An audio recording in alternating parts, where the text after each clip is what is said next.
there's a lot of dumb shit out there, though. Like those belts that shock your abs away. Yeah, right. That's my favorite. Well, that's the thing, is it's very easy to sell somebody the concept of looking better without putting forward any effort. Yes. Yes. Everybody's into that idea. And they can't really legally sell you cocaine. So. Yeah, right. They used to. So the ab roller is the next best option. Right. The Adderall used to be a diet drug. It's very effective. It is effective. Yeah, right. But, you know. I forgot food existed. Yeah, and also the whole psychosis thing was maybe not as good. Right.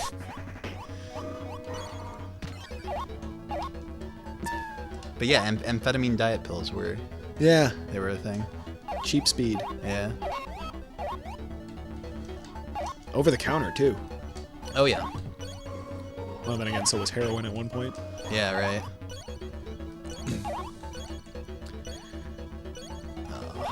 You don't really hear the word tincture thrown around anymore. No, not as much. You get or poultice. The thing is, it's not like those things are gone though. It's more just like they're we just bullshit now? use different words. Yeah, right. Well, I mean, Now- like now they were we- always bullshit. Yeah. Right. But like now those things are like, I don't know, whatever you call them. They're in the forms of Pseudoscience? sprays and Oh yeah. little Topical homeopathic yeah. analgesics. Yeah, right, exactly. Love the word analgesic. They use as the most sciencey sounding fake words they can possibly. Oh god, yeah. Snake oil peddlers.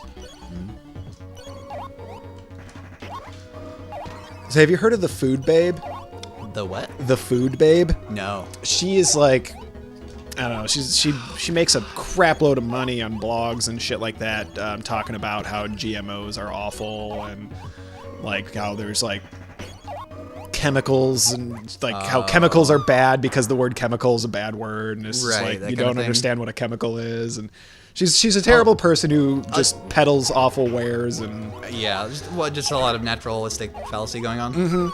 but she's like super anti-GMO, yet one of the products that she sells is made out of like GMO corn. And, you know, she's always talking about like, oh, these awful chemicals used by this company and that company, but it's like you're selling things that also use these chemicals. So Right. she's the worst. No. Uh-oh. Just kidding. That thing's the worst. Why does everybody want fucking metronomes in this place? Well, I guess if you do have a planet that's founded on the concept of music, metronomes are probably pretty valuable, but still. Well, no, I'd imagine if your whole planet was music-based and music was in the evolution, then you wouldn't even need metronomes. Yeah. Well, maybe it's more like, I don't know, symbolically kind of. Maybe they're currency. Yeah. Maybe They that no longer have practical value, so now they're just like a token of value. Oh, gee. Oh, fuck that guy. That was a really shitty one too. I think I don't know where he takes. I think you can go up there and Yeah. Oh, okay, he's not that far away. you just have to go past that guy. I don't know. So I mean, here's the thing though: is all these birds don't have metronomes, and all they fucking think about is metronomes. Apparently, Metronome, maybe it's a drug. that's. Yeah. Maybe each metronome. Yeah, I mean, he looks high as fuck, doesn't he? That's some good metronome. You know, Some top-notch Colombian metronome. if you think about it, music almost is like, okay. Oh, music's a drug. Yeah, well, that's the thing, is like, it's not I guess you can make arguments about it being like socially advantageous, but it's not like evolutionary advantageous for us to appreciate music. It's just kind of something that arose from our other appreciation of sounds, you know?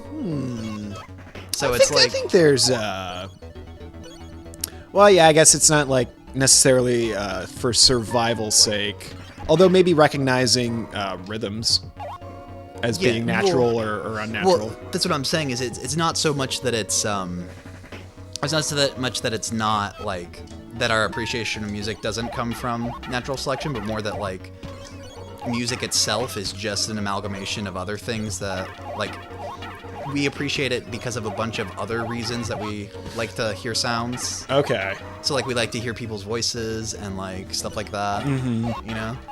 We like repetitious patterns and regular rhythms and it's just like all these things. Ooh, gosh, I'm trying to think what book it was that I read. It might have been like a Steven Pinker book, but he was saying that he called it cheesecake because the concept is like cheesecake is like this is not a food. This is not like a food that we would ever have found in the wild. Like you're telling me cheesecake is not naturally occurring? You could not like all of the qualities of cheesecake are things that like nothing in nature has. It's true. Cheesecake has in it a lot of different things that we happen to enjoy. So when you pair them together, cheesecake is just, it's fucking delicious. It's great. Oh, dude, let's get some cheesecake. So that's the idea, is that music is like auditory cheesecake. Yeah. And then now you're just thinking about cheesecake. I am. I'm also thinking about pinups. Yeah. Pinup cheesecake. models. Yeah, right. About fan service. Yeah. When I used to work at Guitar Center and we get in trade-ins for guitars and stuff, we'd have to take pictures for the website, and I always used to call them cheesecake shots. Yeah. In a lot of cases, guitar porn. Yeah. Fairly accurate, because no. goddamn, some of them are. Yeah. Guitars are sexy. Well, they got that shape, Oh yeah. And the long necks. Long necks. Yep. All this. That's why I'm so turned on by curvy giraffes. Yeah. Well. Come on. Like in The Lion King. Yeah. They animated those giraffes to have quite fat asses in The Lion King. I don't know if you noticed that. It's been a while since I've seen The Lion King, so Zebras too. I can't comment. How come people don't ride zebras like we ride horses? I think that they are not physically capable of. Holding up. Yeah. And are they that much smaller than donkeys? Or I should say, I don't know. The thing with donkeys and horses is that they were bred selectively for thousands of years to be able to hold that weight. I just wish zebras were. I like zebras. Well, you can get zedonks. You could get zedonks. Oh gosh, that was terrible. Could get zedonks. You should get zedonks. Something about or zonkies. Something about those wave traveling enemies that I just can't wrap my head around. It's like all quantum and shit. Spooky action at a distance. Yeah, well, I don't know, like that they're occupying two spaces at one time. Did you know that's how your olfactory nerves work? What, through entanglement? Not entanglement, no. Through some sort of waveform? Well, yeah, essentially, in order for your olfactory nerves to work properly, solid matter has to phase through solid matter. Okay. Basically, so like the particles that you're actually smelling pass through a solid barrier to reach the nerve receptors. Right, okay. So, had to have had some sort of quantum event? Yeah. Really? Yeah. Huh. Really? Yeah, isn't that neat? And it's there's just a lot of like biological processes that would not be possible if not for like the uncertainty, Heisenberg's uncertainty principle, right. and just things of that nature. I read about that. It was, I mean, I learned a lot about smell in college, but yeah, I guess I didn't know. I assumed that it was just binding, but yeah, because I don't think like the receptors are not like exposed. Right. Huh. They're like behind a membrane of some nature.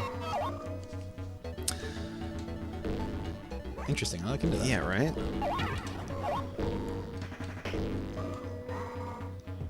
It's, we can smell, I think it's roughly 1,000, you can smell roughly 1,000 things, or rather there's roughly 1,000 different type of smell receptors that you have. Okay. But you can and it's all just combinations of them. Yeah, so exactly. So it's whatever combination of those 1,000. So it's 1,000 unique receptors. Yeah, receptors. Like, okay. I guess dimensions by which you can measure a smell. Okay. And then other animals like dogs have more, I'm assuming, or are they just stronger? I don't know. I think, I don't recall at all. Okay. So. Yeah.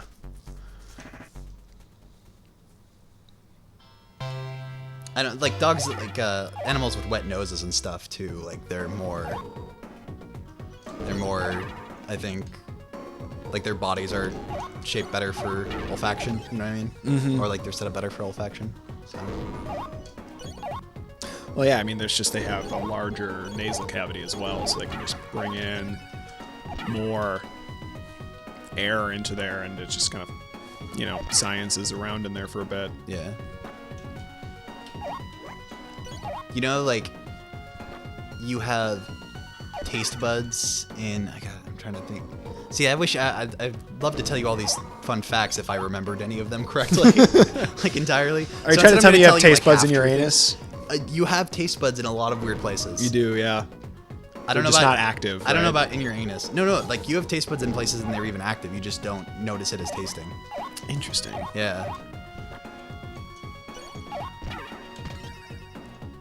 Cat buds. I bet we have taste buds in our rectum. Catfish. Yeah. Well, because I mean,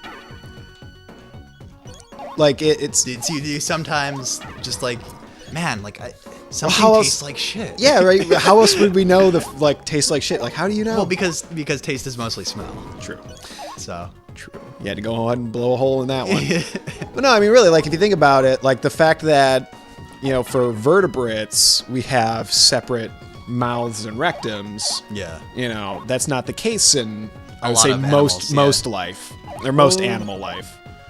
Yeah, I don't. I can't say whether it's most, but yeah. I was not necessarily most, but like you go back, lot, yeah. you go back far enough, like it's, Well, so you know that our mouth is, or now I have to think.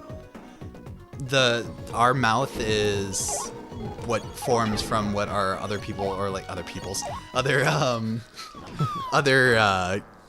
invertebrates anuses. Yes. Yeah. Yeah. So that's where I was coming from is like anything that would become taste buds in the mouth. Why wouldn't they also become taste buds in your anus? Because I think taste is something that's a little bit more complicated, right? Like as in I think there's animals that don't taste. Oh, I mean, sure. I mean, I imagine there's got to be tons and tons of animals where it's super advantageous not to be able to like taste or actually that makes me wonder. I don't even know what animals taste. Huh. I looked that up. Well, then also, I mean, how would you measure something like that? Yeah, it's weird too. I mean, that's in general when you're looking at like sensory modalities between animals, because it's like you can't measure how much something is like that actual. Well, I mean, yeah. Well, I mean, I guess you could do brain scans and stuff like that, but you can only do that on relatively complex. Yeah, but it's also it's like it's hard to compare sometimes, because it's like you can say that an animal that has light sensors is the same as having vision, but it's not. It's not. No. Yeah. So it's hard to say whether like their taste is something that we would recognize as taste. I guess it's like consciousness. It's a sliding scale. Yeah, right.